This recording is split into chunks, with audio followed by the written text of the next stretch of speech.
Nuestro texto de hoy es Salmos 146. Salmos 146. Hoy tengo el privilegio de predicar el último sermón en esta serie sobre los Salmos. Espero que esta serie haya sido significativa para ustedes. Pero cuando yo digo significativo, yo no quiero decir que espero que haya disfrutado de la serie en el sentido de que les haya parecido agradable escuchar los sermones, sino que espero que delante de esta serie sobre los Salmos se haya sentido interpelado o confrontado. Espero que le haya aprendido más sobre Dios, sobre ti mismo, y haya visto cómo necesitas cambiar, crecer. Personalmente, yo siempre he tenido problemas en leer los Salmos, igual que los otros libros poéticos, porque la poesía para mí no es tan fácil de seguir como los otros libros lógicos y secuenciales como las epístolas. A través de esa serie, sin embargo, yo he sido desfiado a abrazar todo el consejo de la palabra de Dios y no solo elegir lo que me gusta leer una y otra vez. Ese sí es el último sermón en esta serie, pero también es el último sermón del año 2024. No sé cómo ha sido el año para ustedes. Puede ser que haya sido maravilloso, lleno de recuerdos cálidos y decisiones importantes que cambiaron sus vidas. Tal vez fue un año especialmente duro, lleno de tristeza y de dolor, duda y confusión. Pero no importa cómo haya sido el año 2024, el año 2025 llegará en tan solo unos días. El tiempo es inevitable. Mañana viene también el nuevo año. No sabemos si 2025 será un buen año o un año lleno de sufrimiento. Lo que sí sabemos es que si pones tu confianza en el Señor, encuentras tu fundamento en la palabra de Dios, puedes tener esperanza. No una esperanza por un buen año, eso es incierto, pero una esperanza de que Dios es soberano sobre todas las cosas, en todas las circunstancias. Así que con el final de 2024 y en el final de esa serie sobre los Salmos, pongamos nuestra esperanza en el Señor sobre lo que está por venir, ¿verdad? Vamos a leer el texto. Salmo 146. Aleluya. Oh alma mía, alaba al Señor. Alabaré al Señor mientras yo viva. Cantaré alabanzas a mi Dios mientras yo exista. No confíen ustedes en príncipes, ni en hijo de hombre en quien no hay salvación. Su espíritu exhala y vuelve a la tierra, y ese mismo día perecen sus pensamientos.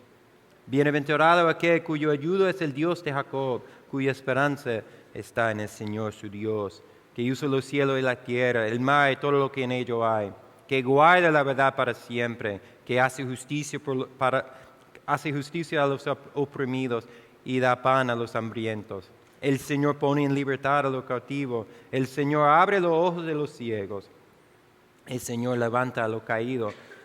El Señor ama a los justos, el Señor protege a los extranjeros, sostiene al huérfano y la viuda, pero frustra el camino de los impíos.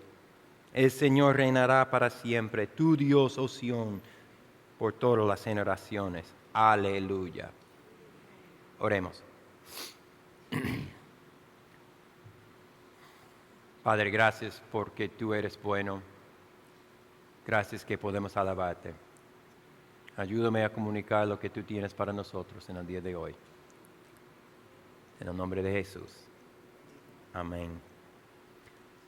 Una de las cosas que enseñan a los predicadores en la escuela de predicación es que es bueno compartir alguna información al fondo del texto que se está predicando.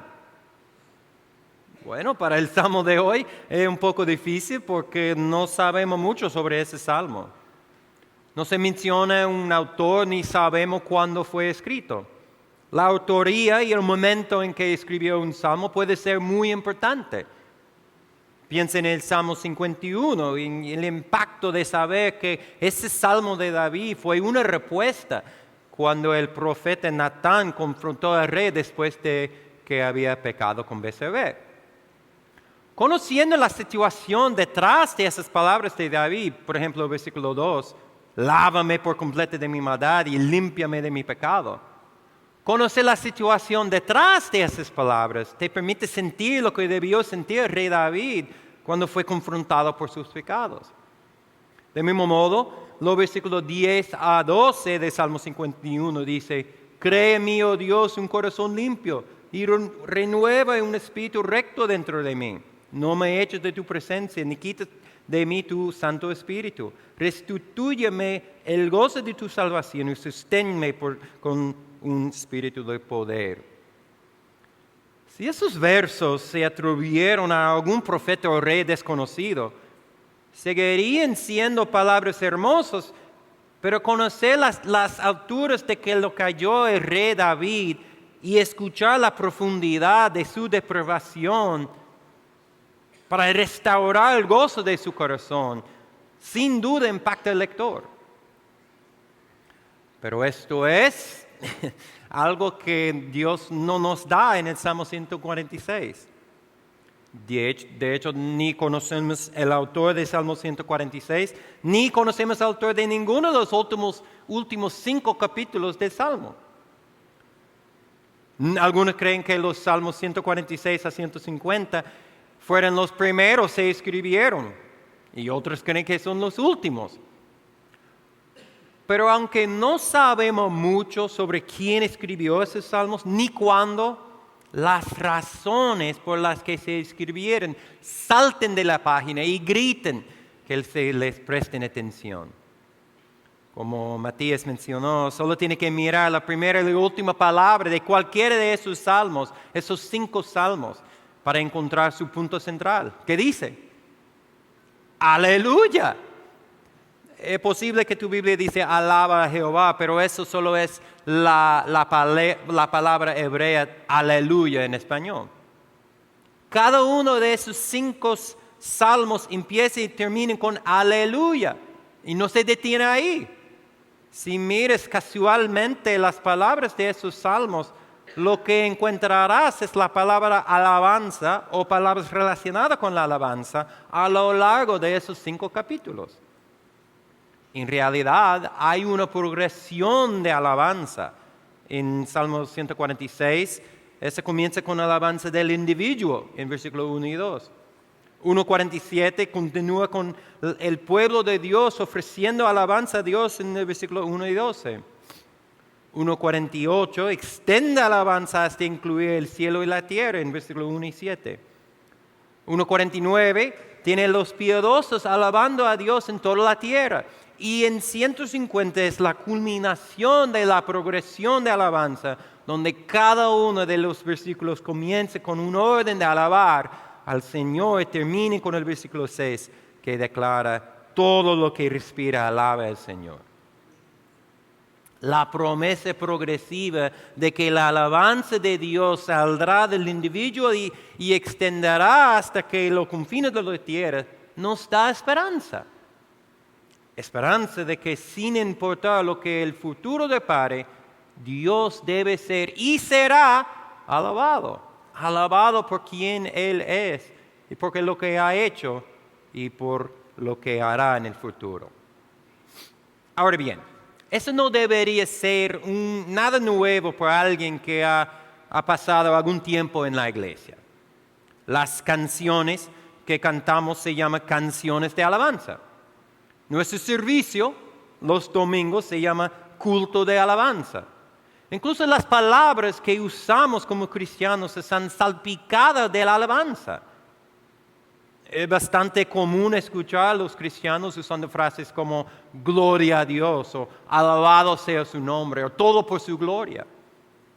No debería ser una sorpresa que el final del libro más largo de la Biblia, el libro que está literalmente compuesto de canciones de alabanza, no debería ser una sorpresa que ese libro, el libro de los Salmos, que ese libro termine triunfalmente en alabanza y adoración.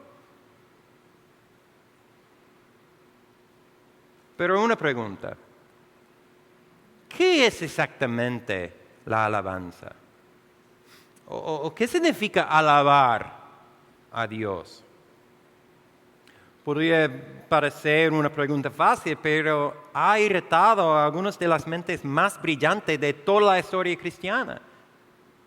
En su libro Reflexiones sobre los Salmos, C.S. Lewis escribe sobre cómo cuando empezó a creer en Dios, le resultaba muy difícil que todos los religiosos elegían que alabáramos a Dios. Y le resultaba aún más difícil que Dios mismo exigiera que le alabáramos.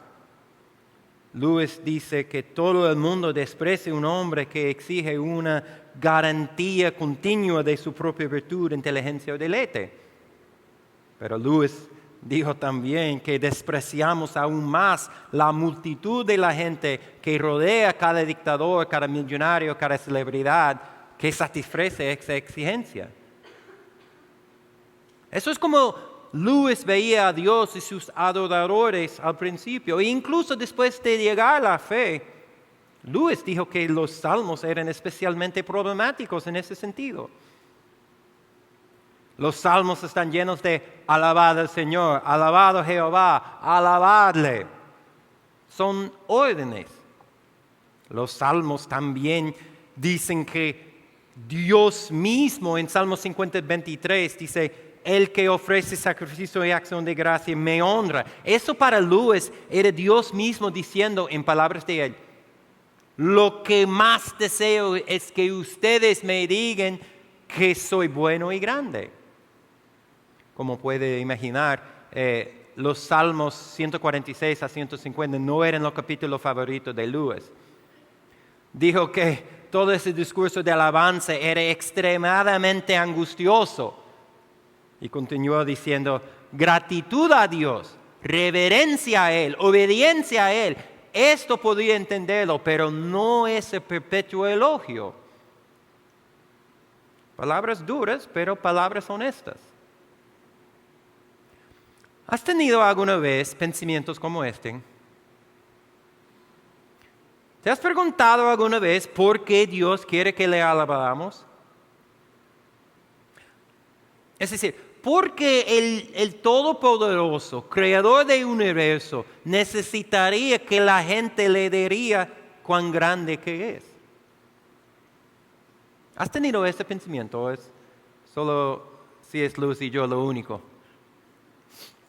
Lo que Lewis finalmente se dio cuenta es que la alabanza no se trata de elogios, aprobaciones o dar honor, sino que los hombres espontáneamente alaban aquello que valoran. Cuando comes una comida es particularmente deliciosa, lo que dices, como reacciones, es alabanza. Cuando el cielo se ilumina con lo brillante rojo y naranjas de una hermosa puesta de sol, tu reacción es alabanza. Esposos, cuando tu esposa se pone este vestido que tanto te gusta. Padres, cuando ves a tus hijos tomando decisiones sabias sin que tengas que decírselo. O cuando tu hija sonríe por ninguna razón. Tu reacción, ese sentimiento, es alabanza. Cuando pasan esas cosas decimos, wow, qué hermoso, qué maravilloso. Decir esas cosas completa y disfruten. Lo mismo ocurre con nuestra alabanza a Dios. Cuando expresamos que Dios es misericordioso, estamos completando la alegría que puede tener en el hecho de que Dios es misericordioso. Escucha lo que dice John Piper sobre ese mismo tema. Dice así, cada vez que Dios me ordenaba que yo lo alabara por su gloria, me estaban ordenando que llevara mi placer en Él a su máximo deleite. Esto es lo que me ordenaba. Mi placer en Dios no es completo a menos que se desborde en alabanza. Y mi alabanza en Dios no glorifica a Dios a menos que sea el descubrimiento de mi placer en Él. Dios no es un egomaniaco cuando me ordena que lo alabe. Actúa por amor, porque mi alabanza es la cima de mi placer en Él. Eso es lo que hace Salmo 146. Nos llama a completar nuestra alegría en el Dios que nos creó. ¿Entienden? Ok. Vamos a entrar al texto. Versículo 1. Dice, aleluya, oh alma mía, alaba al Señor. El salmista comienza con la llamada a la alabanza. Aleluya. Esa palabra significa literalmente alaba a Jehová, alaba a Dios que se dio cuenta a Moisés en la zarza ardiente, el gran yo soy. Alaba a Dios de los pactos de Noé, Abraham, Moisés y David. Alaba al Señor, alaba a Jehová. Esa palabra aleluya es un imperativo, es una orden a todos los que la oyen para alabar a Dios, para que lleven su placer en Él a su máximo deleite, como dice Piper. Qué alegría es llamar a otros a alabar a Dios, ¿verdad? Y es importante notar aquí que la alabanza de que estamos hablando ciertamente puede incluir cantar, pero no se limita solo a cantar. Llamamos la alabanza a las canciones que cantamos en la iglesia, pero puedes alabar a Dios de otras maneras con que solo canciones de alabanza. Vamos a pensar solamente en las cosas que hacemos aquí los domingos en el culto. La coinonía que tenemos antes y después del culto, eso sí puede ser alabanza. Tomar la Santa Cena, eso puede ser adoración a Dios. Escuchar la prédica puede ser alabanza. De hecho, es mi forma favorita de alabar a Dios. Dar diezmo también puede ser adoración. Y cantar puede ser adoración. Ahora, yo digo puede ser adoración porque simplemente dar dinero no es alabanza. Es adoración cuando encuentres tu máximo deleite en Él con la entrega de tu dinero. Simplemente cantar canciones aquí en la iglesia no es alabanza. Tampoco es adoración tener una reacción emocional ayudado por el ritmo de la batería o la melodía de la canción. Es adoración cuando pienses cognitivamente en las palabras que estás cantando y reconoces que estas palabras son verdad sobre Dios.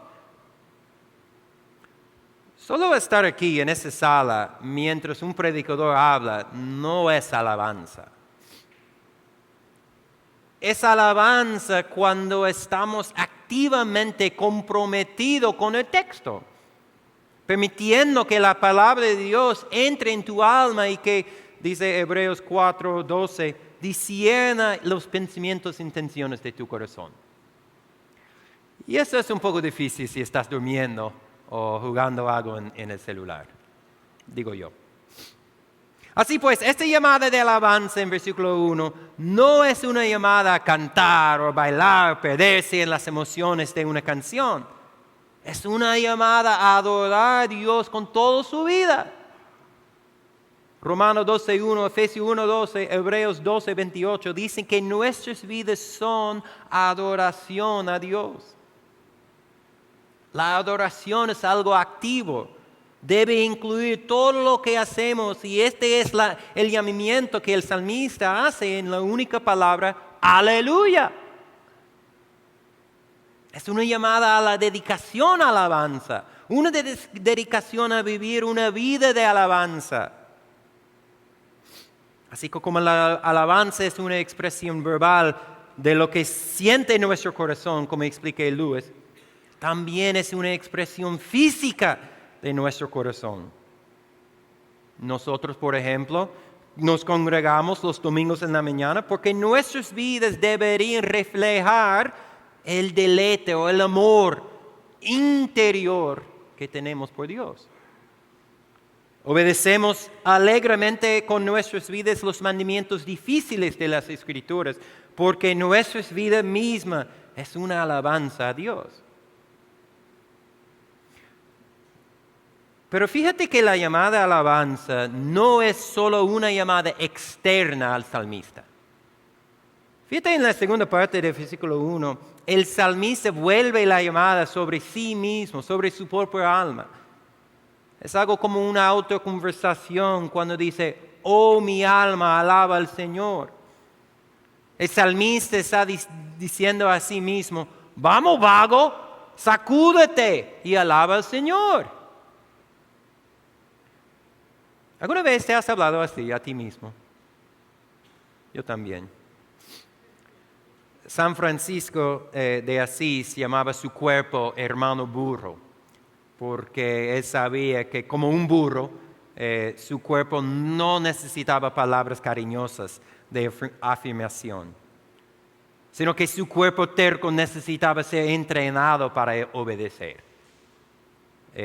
Así como es como yo veo la segunda parte del versículo 1. El salmista está dirigiendo la llamada a la alabanza a su propia alma diciendo, levántate perezoso, basta ya de tu incapable egoísmo ñoñoso, de tus pensamientos y sentimientos. Es tiempo de alabar al Señor. Esta llamada al alma del salmista es el antídoto contra la hipocresía. Qué fácil es llamar a otros a alabanza y no estar lleno de alabanza nosotros mismos. Yo creo que eso es especialmente impactante para nosotros que somos padres. ¿Has oído alguna vez un padre o una madre diciendo cosas como, para mí la iglesia es muy buena para los niños? O, yo quiero que mis niños lean la Biblia. Pero esos mismos padres no se congregan regularmente, ni siquiera leen la Biblia. ¡Qué hipocresía! No, la llamada exterior a la alabanza debe ser también una llamada a nosotros mismos. Eso es la llamada del versículo 1. Ahora, mira los detalles de la llamada a la adoración que hace el salmista a sí mismo en versículo 2. Alabaré al Señor mientras yo viva. Cantaré alabanza a mi Dios mientras yo exista. Quizás es porque soy pesimista, pero cuando yo leo ese versículo es un poco difícil para mí porque yo pienso, de verdad, tú vas a alabar a Dios mientras vivas. Tú vas a alabar a Dios todo el tiempo que existes. Pero el punto del versículo 2 no es la perfección. El salmista está diciendo que alabarás el salmista no está diciendo que alabará a Dios perfectamente toda su vida, ni que siempre estará alabando a Dios mientras tenga su ser. El punto del versículo 2 ni siquiera se refiere a las cosas que el salmista hará, sino que el tiempo que tiene para hacerlas. Yo creo que el salmista está diciendo en el versículo 2 que la vida es corta. Podemos llenar nuestras vidas con muchas cosas. Nuestras vidas aquí en la tierra son finitas. Tuvieron un principio y tendrán un final. No podemos elegir cuándo nacemos ni cuándo morimos. Y aunque el versículo 1 es una llamada a la adoración, una llamada que incluye al propio salmista, versículo 2 es un recordatorio que la vida no es para siempre. Todos morimos un día y debemos alabar al Señor mientras vivamos. Ok. Entonces los versículos 1 y 2 actúan como la introducción al Salmo. Completo con una declaración de tesis para alabar al Señor. Pero los versículos 3 y 4 es donde encontramos la advertencia del pasaje. Se nos dice que no confíen en príncipes ni en hijos de hombre, en quienes no hay salvación. Porque al igual que tú y yo, esos príncipes son meros hombres. Cuando su espíritu exhala, cuando tomen su último aliento y regresen a la tierra, todos sus pensamientos, todos sus planes terminarán. La advertencia aquí es bastante simple. No busques la salvación en los hombres. No confíes en los príncipes. Todos son humanos y los humanos mueren.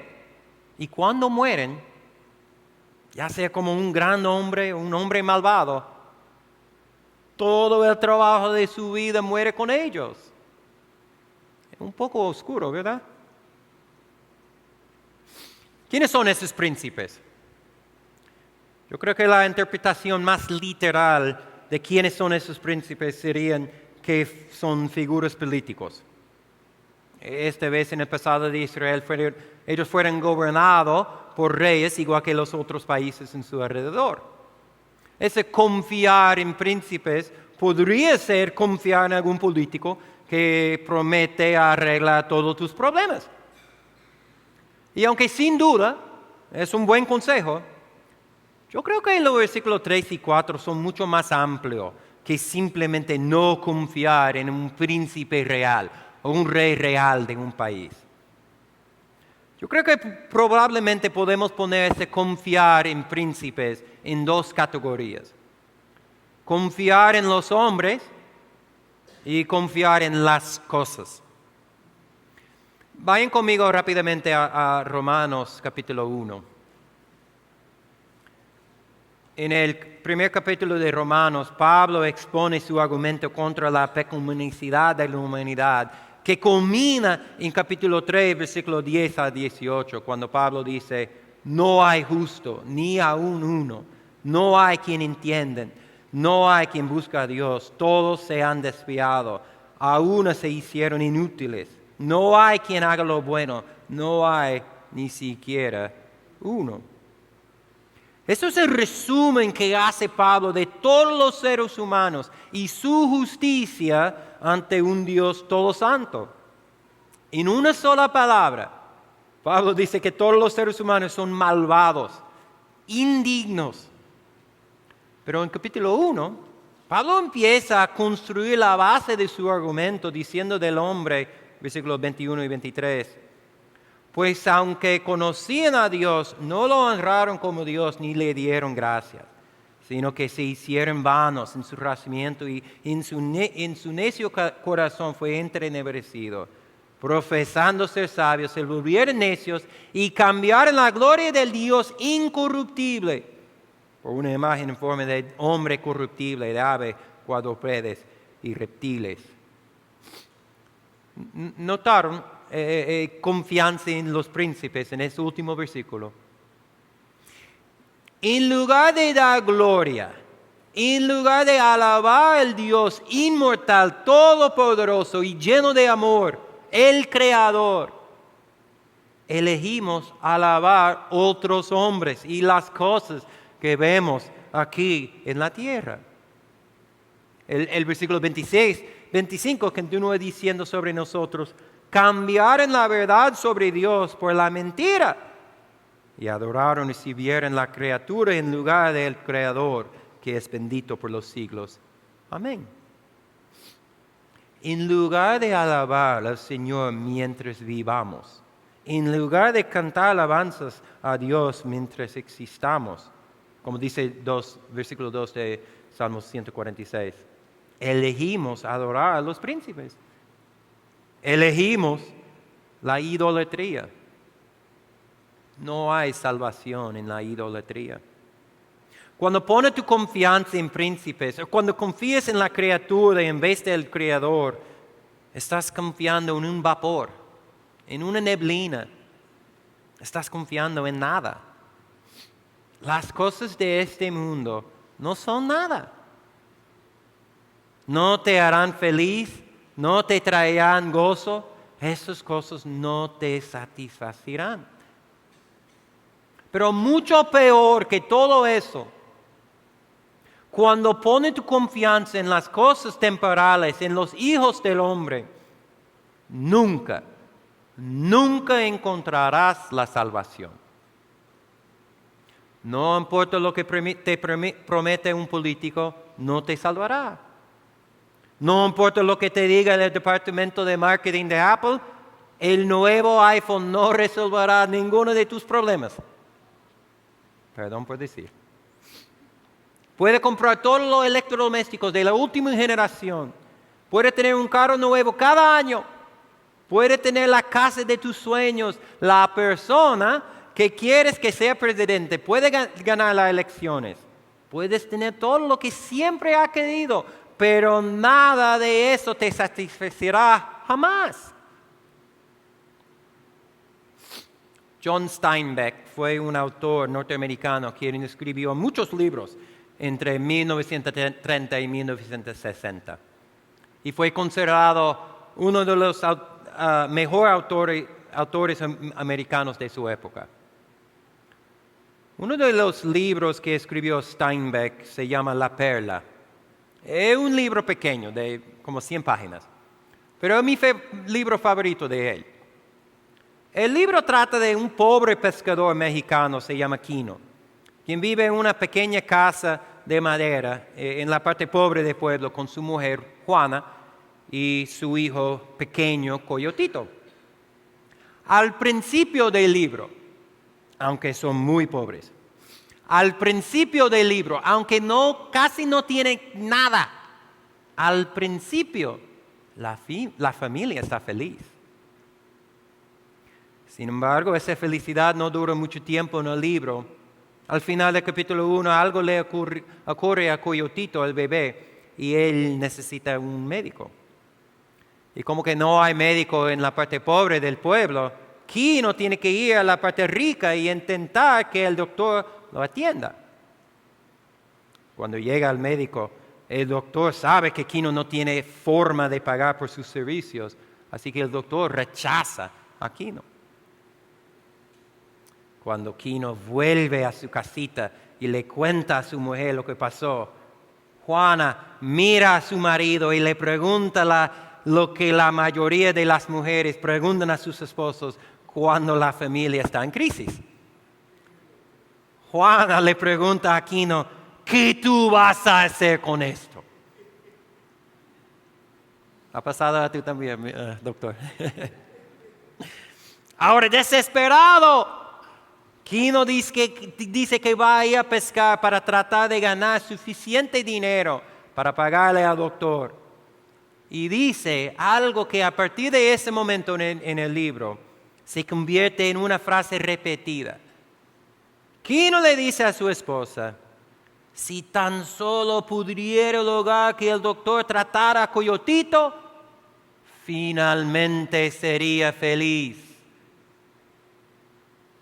La frase repetida no es exactamente eso. La cosa que Quino quiere cambia a lo largo del libro, pero siempre la frase tiene el mismo formato.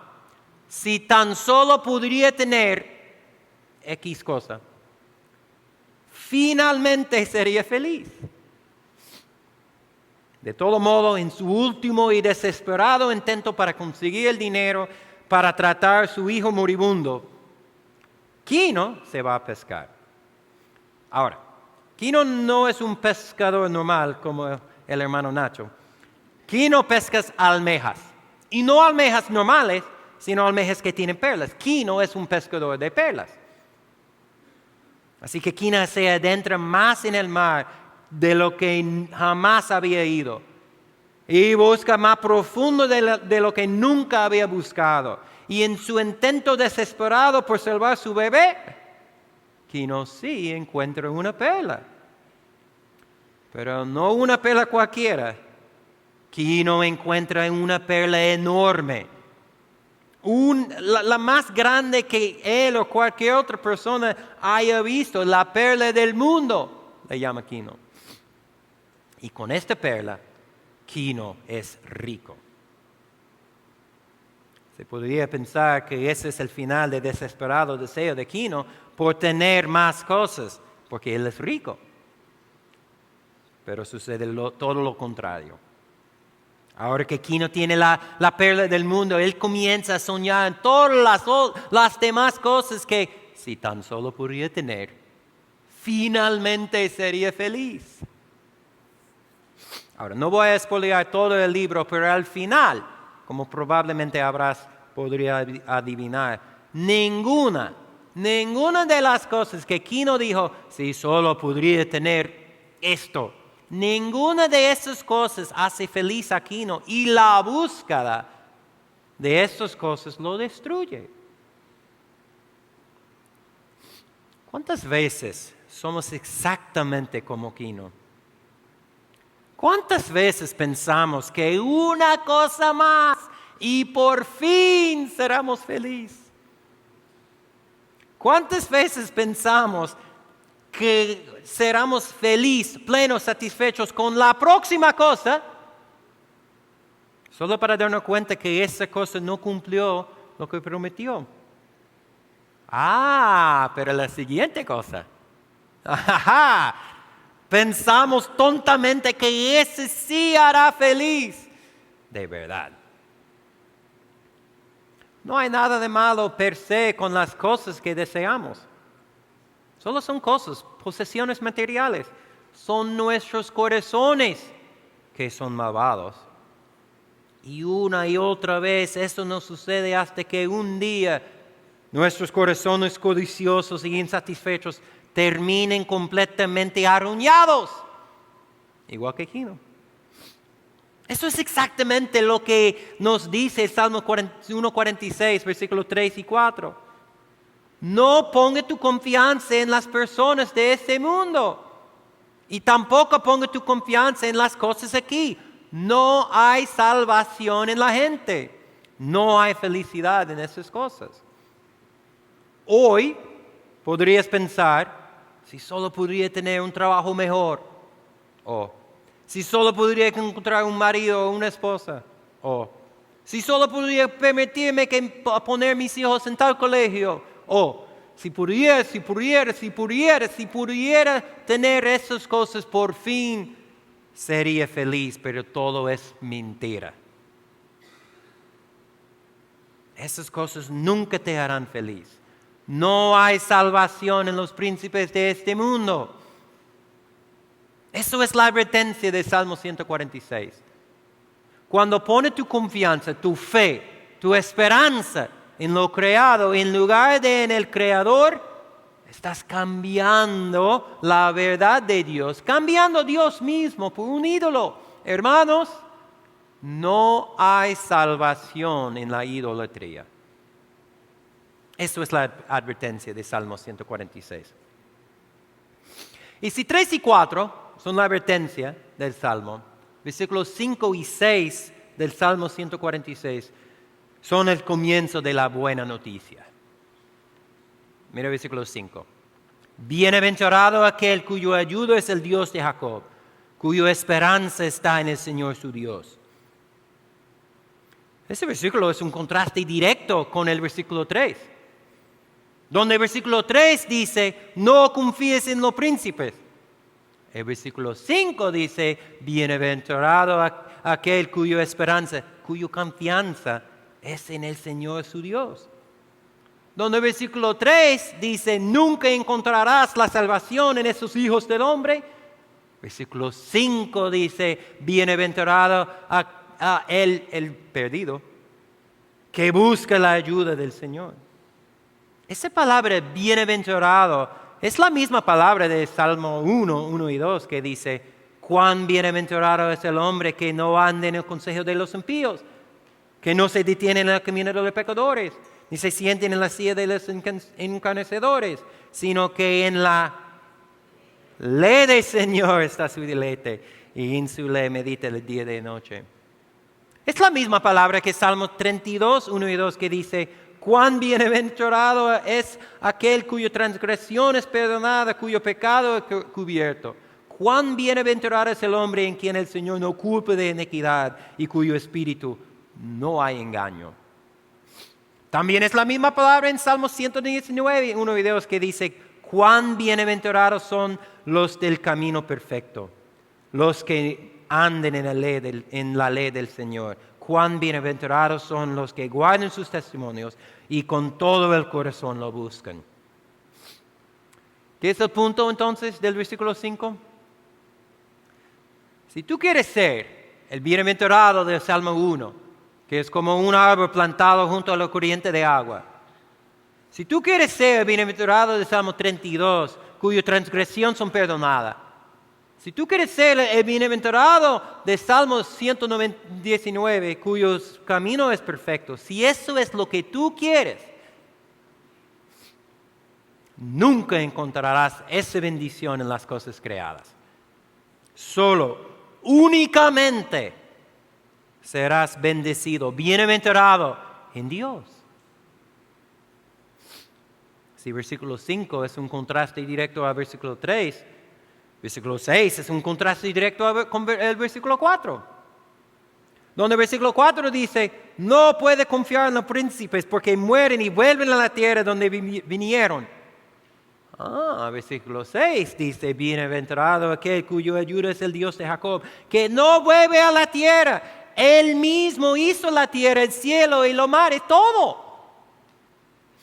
Donde dice el versículo 4, no puede confiar en los príncipes porque sus pensamientos mueren con ellos. El versículo 6 dice, las promesas de Dios no mueren nunca, ni Él tampoco. Y Él guarda la verdad para siempre. ¿Ves el contraste? Dios no es como los hombres o las cosas terrenales en los que tontamente ponemos nuestra confianza. Esas cosas creadas, esos príncipes, no se puede confiar en ellos porque están aquí por solo un poco tiempo. Son como la hierba. Hoy están aquí, pero mañana mueren. Pero Dios, en Él fueron creadas todas las cosas, tanto en los cielos como en la tierra, visible e invisible, ya sea trono, dominio, poder, autoridades. Todo ha sido creado por medio de Él y para Él. Y Él es antes de todas las cosas y en Él todas las cosas permanecen. Colosenses 1, 16 y 17. ¿Entienden? Dios es el creador y solo Él tiene poder de sostenerte para siempre. Dios no es como los príncipes de este mundo. Él es para siempre.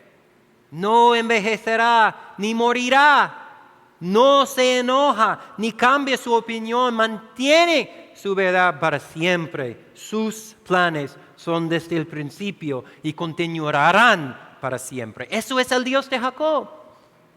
Es un Dios bueno, es un Dios poderoso, es un Dios amoroso. Y lo que por Él es, debemos alabar al Señor. Debemos alabar al Señor mientras vivamos.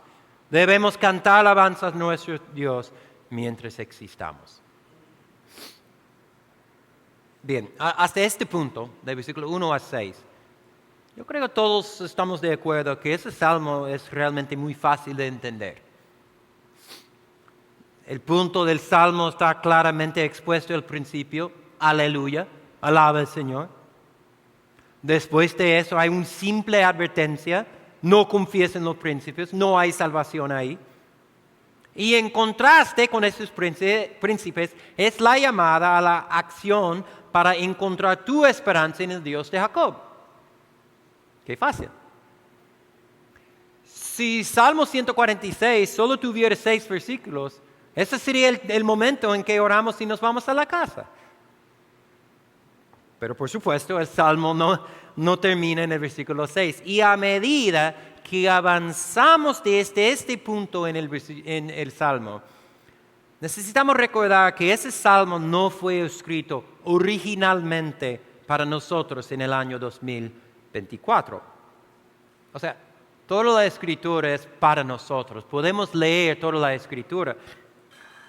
Pero originalmente ese salmo fue escrito para el pueblo de Israel.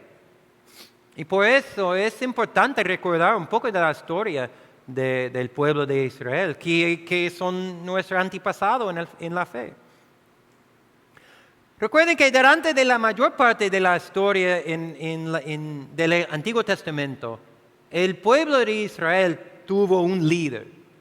Al principio fueron Moisés y Josué, luego los jueces y después, en 1 de Samuel 8, el pueblo de Israel clamó por un rey, declarando específicamente que querían un rey para poder ser como las otras naciones. Así que Dios hizo lo que el pueblo pedía y les dio un rey. Primero Saúl, después David, Samuel, después de ellos otros como Ezequías, Josías. El papel del rey en esta época era proporcionar un lugar para que la gente del reino viviera y floreciera en seguridad, cuidado y comunidad. Los reyes y su pueblo trabajaban unos con los otros. El rey debía proteger de los enemigos, tomar precauciones contra las hambrunas y las plagas, hacer juicios en los casos difíciles como un juez. Y los reyes eran los líderes del pueblo, de todo el pueblo, no solo los ricos o poderosos, sino todo el pueblo, cada persona. Eso es lo que se suponía que deberían ser los reyes. Y aunque algunos reyes específicos de Israel hicieron algunas cosas buenas, si nos miramos en cómo le fue a los reyes de Israel a lo largo de las décadas, la cruda realidad es que no hicieron un buen trabajo en el cumplimiento de sus deberes reales. Y como los reyes de Israel no hicieron su trabajo, el pueblo de Israel sufrió. Mire, el orden original y apropiado de las cosas que vemos en el huerto de Edén es que Dios era el rey y la humanidad lo adoraba y servía libremente. Cuando el pecado vino al mundo, ciertamente rompió la paz y armonía que la humanidad tenía con Dios su rey. Pero todavía era Dios quien dirigía y gobernaba sobre su pueblo. Cuando el pueblo de Israel, el pueblo con el que Dios mismo pactó, que son nuestros antepasados en la misma fe, cuando ellos pidieron un rey, no estaban rechazando a sus líderes humanos que tenían anteriormente. Estaban rechazando a Dios y Dios lo sabía. En el 1 Samuel 8, cuando Samuel oró al Señor acerca de que el pueblo quería un rey, Dios le dice a Samuel en versículo 7, escucha la voz del pueblo en cuanto a todo lo que te digan, pues no te han desechado a ti, sino me han desechado a mí, para que yo no sea rey sobre ellos. Todos ustedes probablemente conocen la historia del Antiguo Testamento. Cuando Israel rechazó la seguridad, la protección de Dios, su rey, todas las cosas progresivamente empeoraron para ellos. El sufrimiento que enfrentó la nación de Israel fue predominantemente enfrentado por su pueblo. Cuando los reyes egoístas tomaban decisiones que solo beneficiaban a ellos, la gente del pueblo sufría. Cuando los reyes malvados rechazaban a Dios y adoraban los ídolos, el pueblo sufría. Cuando los reyes codiciosos abusaban su poder, el pueblo de Israel era el más que sufría. Entonces, ¿qué le quedaba a Israel? Después de clamar por un rey, conseguir lo que querían. Después de lo que los reyes buenos murieron y fueron sustituidos por reyes malos.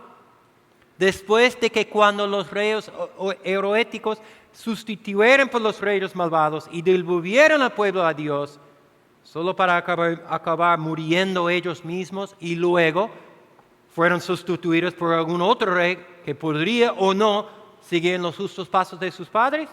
Después de todo eso, ¿qué le quedó a Israel? Se quedaron con príncipes humanos en que no hay salvación. Lo que Israel necesitaba es lo que tenía antes. Necesitaba que Dios fuera su rey. Por eso versículos como Salmo 96:1 son tan esperanzadores. Salmo 97:1 habla acerca de un día cuando Dios es rey y toda la tierra puede regocijarse. Eso es la promesa que se aferró el pueblo de Israel. Forma parte de la promesa tantas veces repetida en las Escrituras, de que un día Dios será nuestro Dios y nosotros seremos su pueblo. Parte de que Dios sea nuestro Dios es que Él y solo Él será nuestro rey. Entonces, con todo eso en mente, miren de nuevo Salmo 146. Vamos a comenzar en versículo 5. Bienaventurado aquel cuya ayuda es el Dios de Jacob, cuya esperanza está en el Señor su Dios, que hizo los cielos y la tierra, el mar y todo lo que en ello hay, que guarda la verdad para siempre, que hace justicia a los oprimidos y da pan a los hambrientos. El Señor pone en libertad a los cautivos. El Señor abre los ojos de los cielos. El Señor levanta a los caídos. El Señor ama a los justos. El Señor protege a los extranjeros, sostiene al huérfano y la viuda, pero frustra el camino de los impíos. El Señor reinará para siempre, tu Dios, oh Sión, por todas las generaciones. ¡Aleluya! ¿Lo viste? Los versículos 7 a 9 tienen una lista de 9 acciones que Dios hace. Y todas, excepto uno, se suponía que debería ser hecho por los reyes de Israel. Miren, justicia para los oprimidos, alimento para los hambrientos, libertad a los cautivos, protección a los débiles, para ser el campeón de la viuda y el huérfano y frustrar el camino de los impíos. Eso es exactamente lo que Israel quería en un rey, pero no obtuvo. Ahora mira el versículo 10. Versículo 10 dice: el Señor reinará para siempre, tu Dios, oh Sión, por todas las generaciones. El salmista nos recuerda que Dios es el creador de los cielos, de la tierra y del mar, de todo. Y Él cuidará a su pueblo. Él es su protector. Él es su campeón.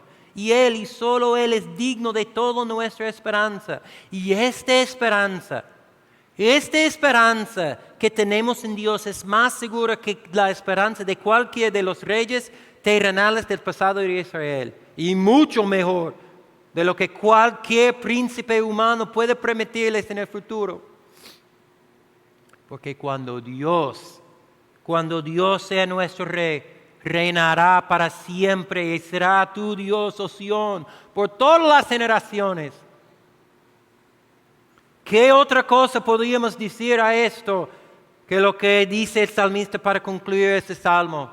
¡Aleluya!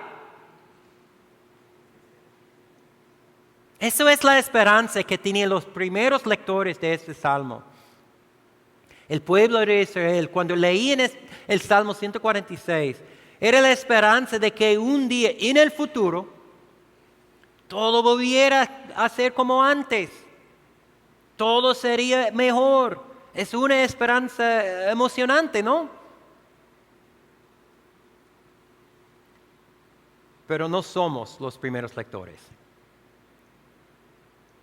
Aunque estamos enterrados en el olivo y fuimos hechos participantes con ellos en la rica salvia de la raíz, que es Israel de la promesa, no somos el pueblo físico de Israel que un día anhela un rey. Este salmo no es para nosotros una mirada esperanzada hacia el futuro. Es un recuerdo glorioso del pasado, porque ya conocemos el futuro. Me explico. ¿Alguno de ustedes han oído hablar una vez de un poema reversible? Un poema reversible es un poema que puede leerse tanto hacia adelante como hacia atrás, con significados diferentes en las dos direcciones. ¿Ok?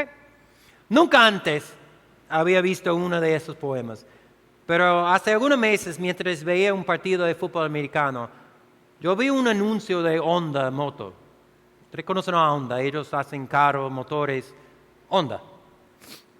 El anuncio empieza con un carro de Fórmula 1, con logos de Honda en todos los lados, acelerando en una curva.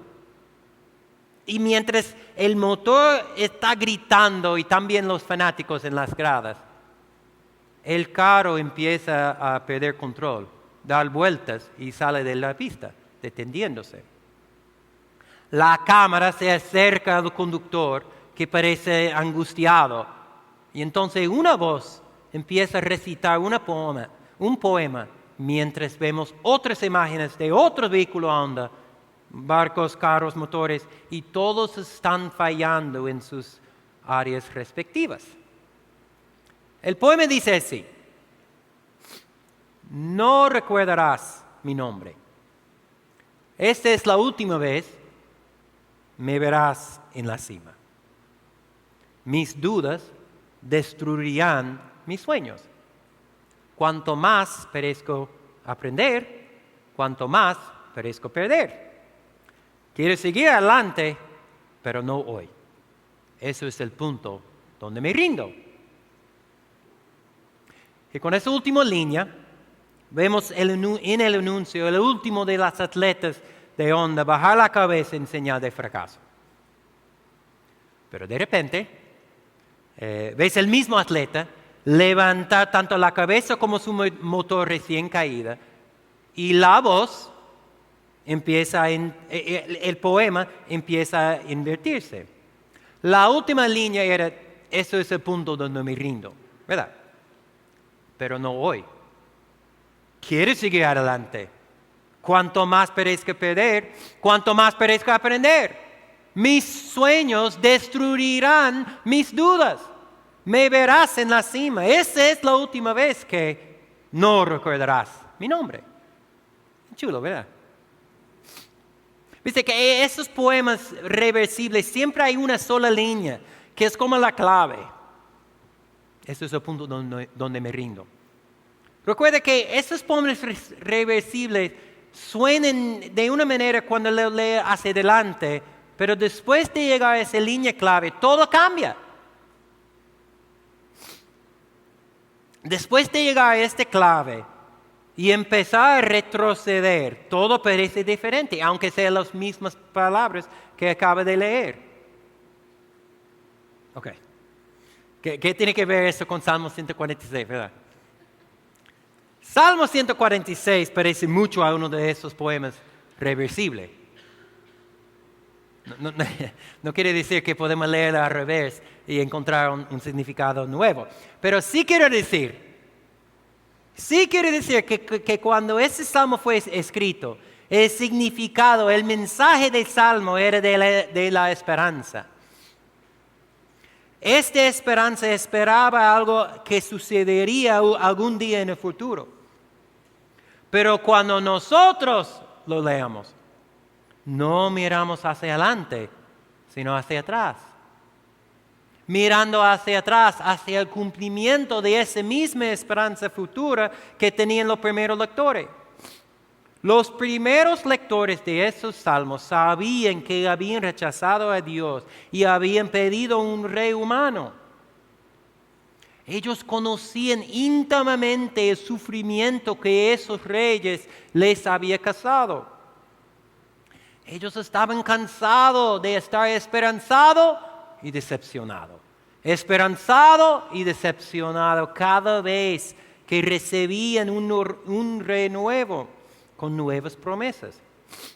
Los primeros lectores de este salmo esperaban un día que volverían a tener un rey como Dios. Eso fue su esperanza. Pero nosotros no somos así. Ya tenemos a ese rey. Y su nombre es Jesús. Al igual que esos poemas reversibles, la propia historia tiene un clave, una línea clave. Un momento en que todo cambia y nada será igual jamás. Desde Génesis 3 al final del Antiguo Testamento, Todo está esperando el día en que vendrá el que herede la cabeza de serpiente. Cuando el Hijo de Abraham vendrá a bendecir todos los pueblos de la tierra. Cuando el Hijo de David, la raíz de David, vendrá a establecer su reino. Cuando las personas se convierten en un reino de sacerdote, una nación santa. Cuando esa misma raíz de David vendrá, Él cambiará nuestros corazones. Él nos sacará nuestros corazones de piedra y nos dará corazones de carne. Eso es la esperanza de todo el Antiguo Testamento. Y todo, hasta el último pedacito, encuentra su cumplimiento en Jesús. Jesús es la respuesta. Jesús es la línea clave. Miren de nuevo a Salmo 146. Los primeros lectores pusieron su esperanza en el día de que eso pasaría, pero nosotros estamos mirando hacia atrás. Estamos al otro lado de la línea clave. Ya tenemos un rey. Ya tenemos un rey que reinará para siempre, a todas las generaciones. Tenemos un rey que defiende a la viuda y el huérfano. Tenemos un rey cuyo propio sangre levanta a los que están caídos. Tenemos un rey que es el pan de vida que alimenta a los hambrientos. Tenemos un rey que abre los ojos de los ciegos, que hace justicia, que libera a los cautivos que están cautivados por el pecado y la muerte. Nuestro rey guardará la verdad para siempre. Mi rey ama a los que él ha hecho justo. Mi rey es el creador de los cielos y la tierra y él es el Hijo de Hombre. En sí hay salvación. Él es el príncipe de la paz, cuyos pensamientos nunca perecerán. Exhaló su espíritu, volvió a la tierra, pero, oh hermanos míos, no se quedó allí. Mi rey resucitó entre los muertos, y alabaré mi rey mientras viva. Cantaré alabanzas a mi rey mientras existía. Jesús es la respuesta. Jesús es la clave para entender no solo Salmo 146, sino toda la Biblia. ¿Y qué otra reacción podemos tener sino gritar igual como el escritor del Salmo? ¡Aleluya! ¡Alaba al Señor! Así que ahora, al terminar este año, a terminar esta serie sobre los salmos, con uno de esos salmos de aleluya, solo tengo una pregunta para ustedes. ¿Tienen motivos para decir aleluya? ¿Tienen motivos para alabar al Señor? No te estoy preguntando si tienes salud o buen trabajo o una familia que te quiere. Eso ciertamente son cosas buenas y deberemos alabar a Dios y dar gracias por cosas así. Pero te estoy preguntando si tienes esta esperanza cumplida de Salmo 146. ¿Es Jesús tu rey? ¿Eres tú uno de los cautivos que Él liberó? ¿Has tenido tus ojos ciegos abiertos? El Señor ama a los justos, pero nunca podrás ser justo por tu propio mérito. El resultado de tu propio mérito es la impiedad y Él frustra el camino de los impíos. El Señor ama a los justos, pero nosotros necesitamos ser hechos justos. Necesitamos una justicia que no sea la nuestra. Necesitamos su justicia. Bienaventurado aquel cuya ayuda es el Dios de Jacob, cuya esperanza es el Señor su Dios. ¿Cuál es tu esperanza? ¿Confías en los príncipes? ¿En los hijos del hombre, en que no hay salvación? Si eso eres tú necesitas a Jesús. Jesús es la respuesta. Jesús es la piedra desechada por ustedes, pero que ha venido a ser la piedra angular. En ningún otro hay salvación, porque no hay otro nombre bajo el cielo dado a los hombres en el cual podemos ser salvos. Hechos 4, 11 y 12.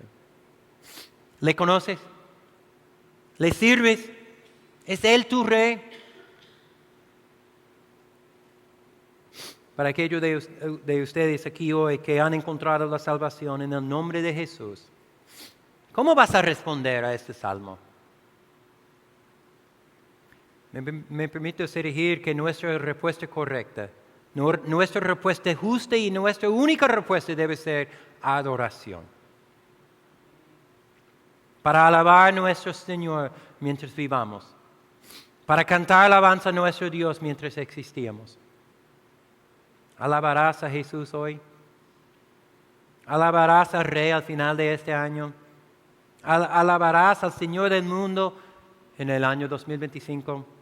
¿Llenarás tu vida de esperanza, de adoración, de alabanza a Dios Todopoderoso, quien envió a su Hijo para ser rescate por mucho? Él reinará para siempre. Vamos a alabar a nuestro Dios, nuestro Rey. Aleluya. Oremos.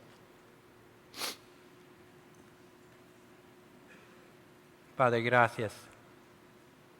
Gracias porque tú seas alabado por siempre. Gracias por el privilegio de que podemos alabarte, servirte, conocerte. Gracias, Rey Jesús, por morir en nuestro lugar, por librarnos del cautivo, por abrir nuestros ojos ciegos, por darnos tu justicia para que podamos vivir.